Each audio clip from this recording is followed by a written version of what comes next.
Hi everybody, welcome back to my channel. I'm Laura of Laura Plans It, and today I am walking you through the new Ultimate Lesson Planner from Jen Mackintosh.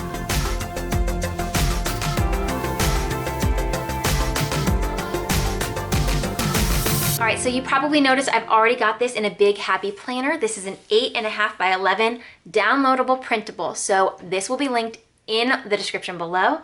Jen Mackintosh is the person who got me into planning as far as homeschooling goes. Before Jen, I was just kind of winging it and hoping for the best.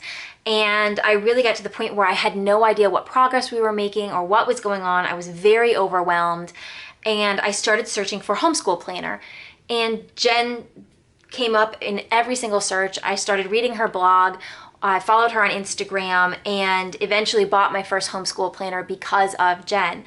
And this year, she has come out with her own lesson planner. It is, again, a PDF downloadable planner. You can print as many pages as you need to. And I am so excited that I mean, as soon as I heard she was doing it, I was just so excited.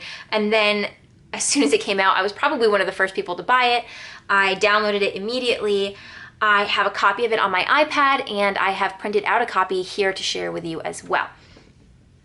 So again, you can already see I have punched this into an old Happy Planner cover that was actually gifted to me. This was a memory planner, and it is the big Happy Planner size, so it's basically an 8.5 by 11 planner. And the cool thing about Jen's particular planner that she's created is that there are printables for semesters, there are printables for terms. So if you do half and half of your year and do 2 semesters, you've got a printable for you. If you're more like our household and you do terms, which we do 3 terms, there's a printable in here for you as well. So what I have done is printed out every page. I just printed the pages as is in the order they come in the PDF so that I can share them here with you. And I will kind of walk you through a bit about how they're used, but mostly the point of this video is to show you what's inside, show you my thoughts on the planner as well. And then I highly recommend taking a look at it, seeing what you think, and seeing if this works for your homeschool family. This particular planner, I would say, is fantastic for new homeschool families as well, because there is a section of it that walks you through getting started. So why don't we go ahead and get started? Obviously, right off the bat, there's the cover page. It says, "Wisdom begins in wonder." I believe, if I'm not mistaken, that's one of Jen's favorite sayings. She's got it on quite a few covers and books and quotes in places. So I love that that's the cover of her PDF download as well. Obviously, you can write your name and the year. And the great thing, again, about this being a download that you print on your own is you can put it in a 3-ring binder. You can do what I did and put it in a disc-bound planner, which, you know, I had, like I said, I have this Happy Planner stuff at home, which is why I used it. But there's Martha Stewart and Tull and Levenger, I think, are all the different names. I mean, gosh, I'm pronouncing all of them wrong, I'm sure. But there are different options for you as well in that respect. So again, everything is separated in either semesters or terms if you need them to be. And the first section that she has in here is attendance for the year. Now, a lot of places do require that you track attendance. My state doesn't, so I don't need this. I do a loose tracking of our attendance, but I don't need it. However, I love how she's got this set up. This is very detailed. If you need to track actual attendance and days on record, this is a great way to do it. It has a section for the attendance year, the name of the student. So if you've got 2 kids, you might need 2 pages of this, right? Or if you've got 4 kids, you might need 4 pages. It has the months starting in July, so academic year start, July through June. It grays out the days that you don't have. So for example, February only goes through the 28th. I personally, I mean, every 4 years is a leap year, so it would have been nice if the 29th was not grayed out, but again, it's every 4 years, so you can mark it up if you need to. I think this year was a leap year, wasn't it? I honestly can't remember. But aside from that, you've got either your terms or your semesters broken down by excused absences and teacher days, sick days, days attended, total days attended. Then you can do total days attended for the year, and attendance days legal requirements. So if your state says that they have to attend for 181 days, you can check and make sure you're along that path and know how you are doing so far for the year. The next thing up is why I suggest this for new homeschooling families. There's Homeschool 101 Planning. This, again, is not applicable to me. I have already done my own version of this, But if you are new this year, which I think so many families are, then you're definitely going to want to look into this. So it breaks down, you know, why are you homeschooling? What are your state laws? How are you going to homeschool? By breaking down the strengths of your child and areas in which they need special assistance, and your own strengths, which is really important to think about if you are the homeschooling parent. And then back here is putting it all together, figuring out your style of homeschooling, how you're going to make it work, and working through these kind of questions and steps to determine how you should homeschool. I will tell you right off the bat, however your answers wind up being here, they're going to change. Especially if this is your first year doing it, they will change.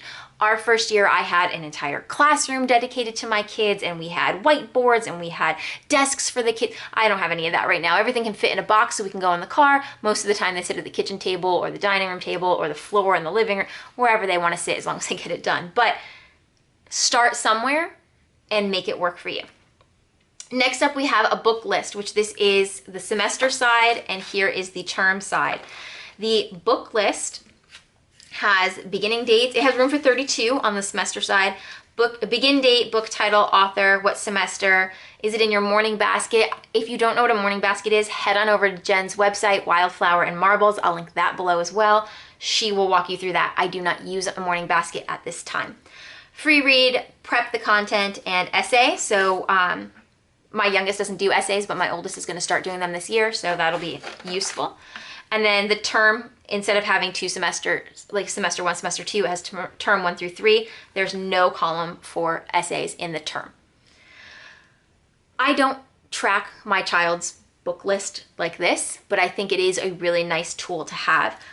My son tracks his own books, and my daughter just free reads as often as we can, as many books as we can get in. I also track my own books, and I use a printout that goes in my A5 planner, but I let them kind of track on their own. Again, my style of homeschooling is different than Jen's, which is, I mean, they're all different. And you can actually read more about that on my blog, which is linked in the description below as well. All right, next up, surprise and curriculum wish list. So that's just this one section here. It's broken down by subject, books, supplies and manipulatives, and organization here. I did this on a notepad already this summer. This is a great way to get you started though, especially if you're kind of trying to figure out which subjects need what kind of books. Always start with things like math and language arts in my mind, and then add the extras later. So wonderful breakdown. It's a very top level breakdown, but it gives you a quick idea of what you need and how many things you're going to need as well. All right, now we're into assignments, which you can see this is term assignments and this is semester assignments. It's subject here, and then it's broken down by week. You would have to print 2 of these for semester, 3 of these for terms. And then you just fill in, you know, so if this would be math for us, we would be doing week 1 would be 25, lesson 25 video and A, B and C, D and E, or let's see, A and B, C and D, E and F, test. And that would continue, you know, 26, 27, 28, 29, 30. And then new book or whatever it might be. That would be how we fill that in to give you a very comprehensive but concise overview of what you're doing for the year. I love the way this is laid out all in one page. I think it would be easier to type it in, to be quite honest with you, than it would be to, for me personally, to fit it in, because I do not write small, but I love that you can just look at all over this. If you are handy with spreadsheets, you could probably make something very similar and print it out and put it in here as well. That's probably that's similar to what I do already. I just do a landscape one so that I can see things better. But I love the idea of having that overview. I think that's really important. You also would probably want to print 1 set per child, since there's just no way you can, for me at least, that I could fit my son's math and my daughter's math all on one page. All right, daily time blocks. So designating blocks of time for certain tasks pretty much allows you to continue your movement through the day. I don't do this. This is not how we homeschool. I've tried it. It doesn't work for our family. I really wish it did. It would make my life easier. I have a blog post coming out on Monday, August 10th, 2020 about that, so you can read my blog post. However, if time blocking works for you, this is a fantastic way to set it up. There are 4 blocks of time here. You can put in what each child is doing during each block, and then you write what you are doing during each block. And I think this is particularly important because while your children are doing work, particularly independent work, you should be doing something too. Don't just sit and stare at them. Get something done, and then you can have the rest of your day for fun. That's how I try to handle our homeschooling. There's a blank monthly calendar layout. You can print as many of these as you need for your schooling. I don't ever use the monthly calendars because I have an actual like monthly planner that I use, and we don't do things differently in our monthly schedule for school that we do in our regular life. We try to integrate school a little bit more into our daily routine so that this personally isn't necessary for me. That said, if you want to use the monthly planner for schooling, I highly recommend writing in at the beginning of each week what, term 1, week 1, etc. I would also recommend putting in things like field trips if you got those coming up, weekly themes or monthly themes, which you could write in the notes down here if you have anything like that. And I'm trying to think, like if you have co-ops, things like that you meet with, special holidays that you might have that you wouldn't be doing things, teacher work days, anything like that you can put in here as well. I just put them already in my monthly personal planner, so I don't need them in a second space.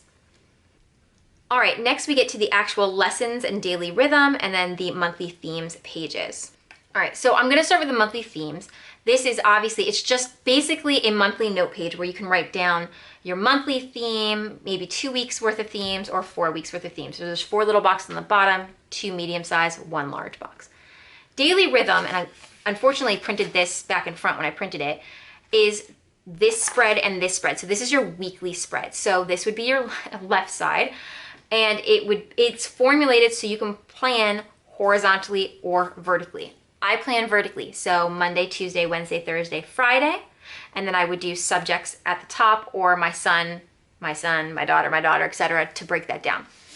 If you prefer to do horizontal planning, you'd have your subjects or your child this way: Monday, Tuesday, Wednesday, Thursday, Friday, Saturday, Sunday, if you even needed the weekend, which is great. There's also a section at the top here for weekly memory work. So I apologize for doing the back and front printing where that didn't quite work out. Like I said, I just wanted to print it out so I could look at it. So page 1, page 2. I love that there are lined boxes for everything. I think they're a really good size. There's plenty of room to write. There's plenty of room for titles and headers on everything as well.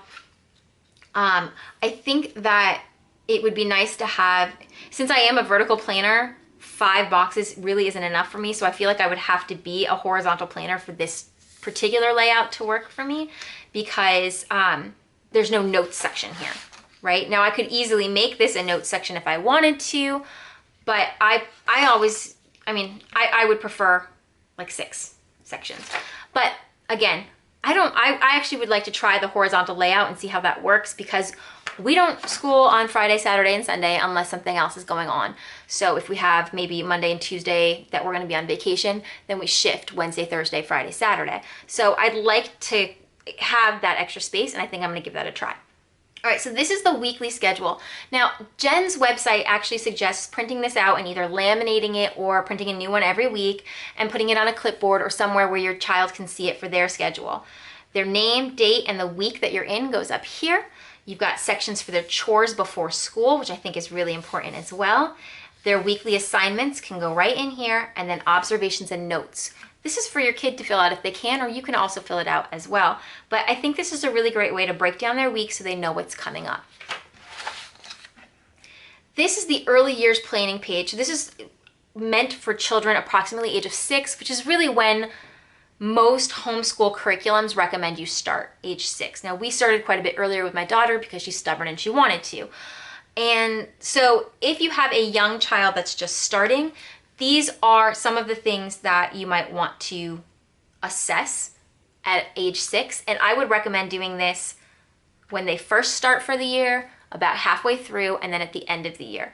So reciting 6 easy poems or hymns, add, subtract numbers 1 through 10, recognize letters of the alphabet, beginning reading, able to copy in print, knowing colors and shapes, knowing the points of a compass, describe boundaries of home, read stories from Bible history, read stories from national history, read heroic stories from history, know 6 birds in their song, and so on. Now, these particular categories might not work specifically for you. According to Jen, these are taken from an adaptation from Charlotte Mason, and as well as her own early years of planning her children.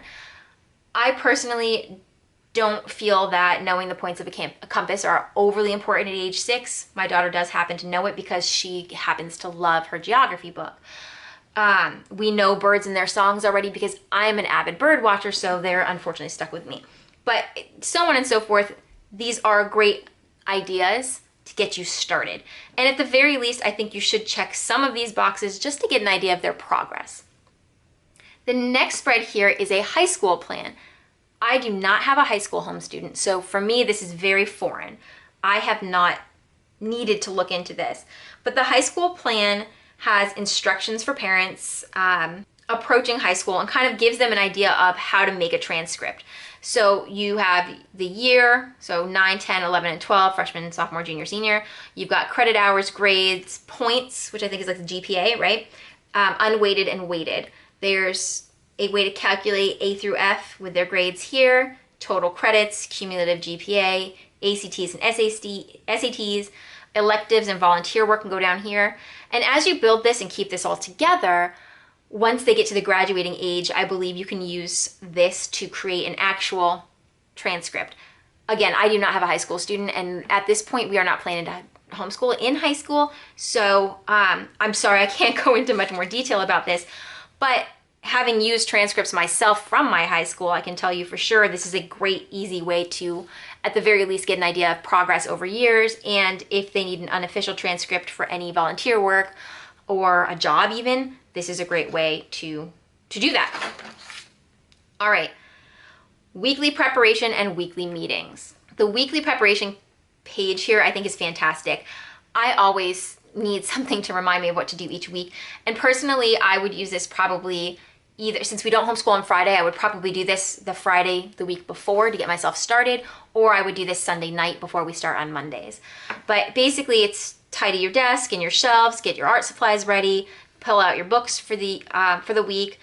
We're not a religious homeschool, so the liturgical calendar and year prep doesn't apply to me, but if you are religious and following particularly the Catholic calendar, that would be important. Virtue, habit, character focus, which I'll explain in a minute, nature studies and themes, and so on. And it kind of gives you like an overall weekly prep.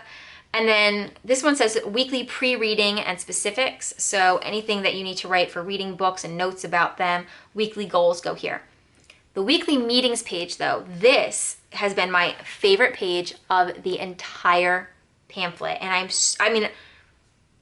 I believe this whole thing retails at $12 and it's on sale right now. I bought it on sale, so I think it's less than 10 right now. I would have spent $8 to $10 just for this idea alone. This is a weekly meetings sheet that you fill out with your child. And you have a weekly meeting with them asking, checking to make sure they've done things like written narrations, notebooks, timeline, their nature journal, things that you would normally do throughout the week. Make sure it's done so it gets put away and filed away. You ask them, go over any incomplete work, but then you ask them, are you having any challenges? Ask, is there any difficult reading, difficult assignments? Did you have a favorite reading for the week? Time management challenges, assess their electronics and screen time. That's a really big one in this house. And then primary focus to improve, tools and brainstorming, strengths, weak areas, virtue, character. And then there's 3 weeks that you can do it to put it together. And so this would be week 1, 2, 3. You print as many as you need for a term. And each week you sit down with your kid and check in. And that is just such a great idea. And I am very excited to incorporate this into our homeschool plan for 2020, 2021. Now this section here is created by Jen Mackintosh. This is basically goes over her, I think it's her morning basket, but her common basket of true, good, and beautiful. I do not quite understand this concept yet. I've got a general idea of what it is, but I think to learn more about this, you really need to go to Jen and go to the source herself. That said, I will walk you through it to the best of my ability. This is basically to build, like I said, your morning basket. So we have step 1, which is the true, which is your faith component. Step 2 is the good, which is literature, historical fiction, geography, music, art. And then step 3 is the beautiful. And again, that goes with more seasonal items, nature, and appreciation. And step 4 is putting it all together. So you go through all this section, you kind of create what you want. So faith and virtue is daily. Rotating subjects is 1 to 2 times a week. For us, we call these specials because that's what the public school here calls them, and that's what my kids understand now. And then step 3, the beautiful, is outdoor time and nature study themes. You take all of that, you fill all this out, you take it together, you put it over here, then you've got Monday, Tuesday, Wednesday, Thursday, Friday. And from what I'm understanding, you would redo this sheet for each week in your semester or term. And that's as far as I understand with morning baskets, because again, we don't use one in our homeschool. I am committing myself to learning more about this concept because I would like to see if it would help my children particularly learn to love to read more. And that's a really big thing for me and for them as well. And that is it. And sorry, but my Happy Planner cover is inside out because I like the inside better than I like the outside. So that is Jen Mackintosh's new Ultimate Lesson Planner. You can download that on her website, jenmackintosh.com, which is linked in the description below. I'm really excited to put some of these pages to use. Again, some of these don't particularly apply to me, with more emphasis on things like the Homeschool 101 planning.